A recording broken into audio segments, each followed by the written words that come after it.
Welcome back F11 members to the Fundamentals of Post-Production Video Tutorials Part 2, where we've been working in Part 1 on this picture. Let's just recap on what we've done. We've built up a picture here with 3 different layers. The background layer, which you can see here now, has been processed just for the bottom half of the frame in mind, the reflections off the water. The middle layer, which has been processed with the midtones, in particular the top half of the frame in mind, and the top layer, which has been processed for the bright snow, the highlights, particularly in this area of the image here on the right. I have laid the darker layers, the darker images on top of the others as layers. So brightest on the bottom, then the mid-tones, and then the darkest layer on top of that. And then I've used masks to control what we can see of each layer. Now if you look at this mask here of the mid layer, the black is what we can't see because that we want to see the bottom layer, and the white is what we can see. And I've done that using the quick selection tool. And then on the top layer, again a mask has been applied so that the only bit of the dark top layer that we can see is this area of the snow here, and also these bits of snow lying on top of these prominent rocks in the foreground. So this use of layers and masks enables us to be very refined about controlling our contrast and tweaking the image in a way that just can't be done in Lightroom. A lot can be, but this is where you can get incredibly subtle and refined. With layers it's very easy to get confused with what you're doing. It pays to just stop and think rather than just muddle through. What I want to do now is take a step back, look at the picture, ask myself, where am I at with it? Is it finished? And we're not far off at all. Just one thing that I'm not quite happy with. I think these tones down here, just in the top part of the reflections, are just a bit bright. So by just fine-tuning the edge of this mask here, I can let some more of the darker tones be seen here. And the way I do that is using the paintbrush. Select the paintbrush. I want to paint in white. Okay, you can see the white bits are what we can see, and the white bits will let me see more dark tones here. So here, coming down here, that is basically by keying X I swap these two around. I've been painting with black there, I want to paint with white. Now I adjust the size of my brush using the bracket key here, up just a touch, opacity quite low, and I just start painting in here. It's very subtle what I'm trying to do, but I've just thought those tones there were just jumping out a little bit at me. And I can do the same wherever I like on the image with where I think the snow is just a bit too bright. Come up on my magnification a touch, just a bit here, just take the edge off that, and I'd say I'm pretty much there. At this stage now, aesthetically the picture is almost there and I'm finished with my layers, so I can actually flatten the picture. So I could just go layer, flatten image, but in fact I've made a action here called flatten layers, so I just play that, and there we go, that's the flattened image. So at this stage I'll then think, okay, well, just a few little details which are annoying that I need to tidy up. First one is just down here in the bottom of the frame, there's something floating in the water that looks like a bit of twig or something. It's just a little bit distracting, so I'm going to use this tool here, which is, if I right click on it, tells us. It's the spot healing brush.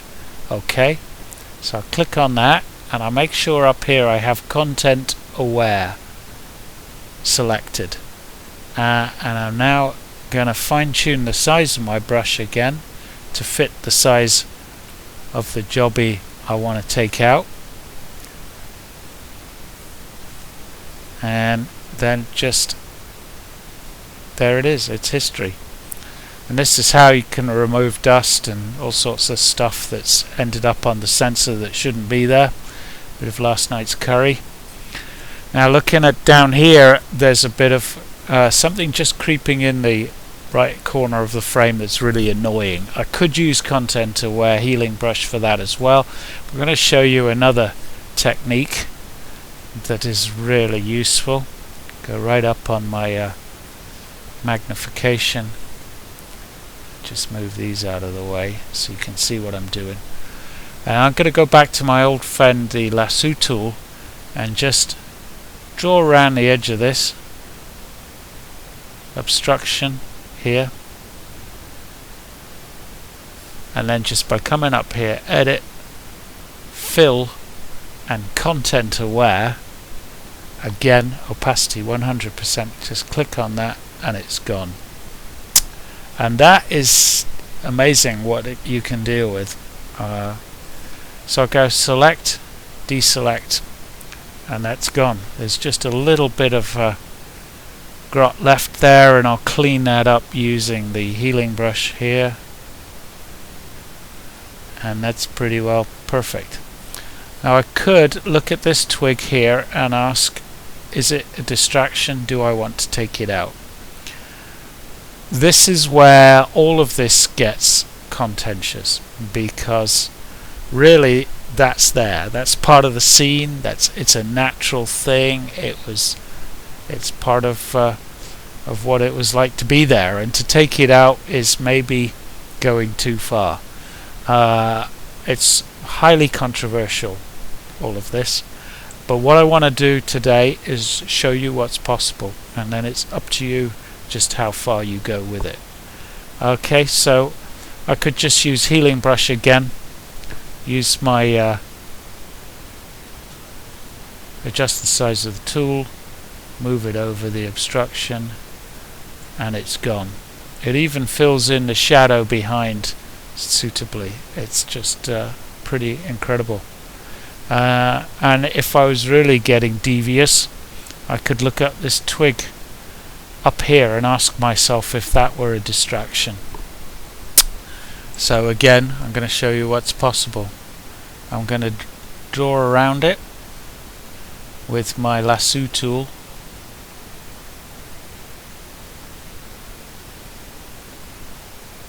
and then again using edit, fill, content aware. It's gone.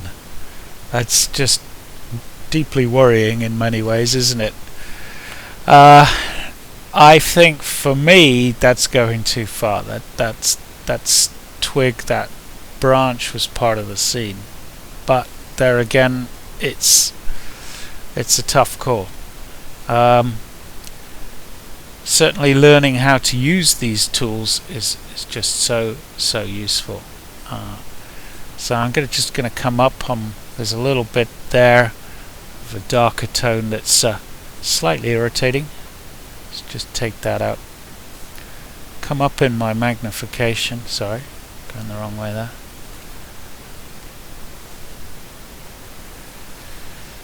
Now let's just consider where we're at with that picture. It's pretty good, isn't it?